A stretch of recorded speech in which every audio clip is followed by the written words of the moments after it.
അസ്സലാമു അലൈക്കും വറഹ്മത്തുള്ളാഹി. മദീനയിലാണ്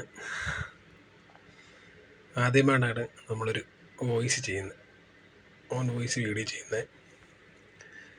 ഇതിലെന്തെങ്കിലും തെറ്റുകുറ്റങ്ങളുണ്ടെങ്കിൽ എല്ലാവരോടും ക്ഷമ ചോദിക്കുകയാണ്. നമ്മളിനിയും നല്ല നല്ല വീഡിയോ ആയിട്ട് നിങ്ങളുടെ മുന്നിൽ വരുന്നതായിരിക്കും. നിങ്ങൾക്ക് നമ്മുടെ വീഡിയോകൾ ഇഷ്ടപ്പെടുകയാണെങ്കിൽ ലൈക്ക് ചെയ്യണം, കമൻറ്റ് ചെയ്യണം, സബ്സ്ക്രൈബ് ചെയ്യണം. എന്തെങ്കിലും പോരായ്മകളൊക്കെ ഉണ്ടെങ്കിൽ കമൻറ്റിലൂടെ നമ്മളെ അറിയിക്കണം. ഇൻഷാ അല്ലാഹ് നമ്മൾ പരിഹരിച്ച് വീണ്ടും നല്ല നല്ല വീഡിയോ ആയിട്ട് നിങ്ങളെ എത്തുന്നതായിരിക്കും. എല്ലാവരും നമുക്ക് വേണ്ടി ദുആ ചെയ്യുക. നമ്മൾ നിങ്ങൾക്ക് വേണ്ടി ദുആ ചെയ്യുന്നതായിരിക്കും.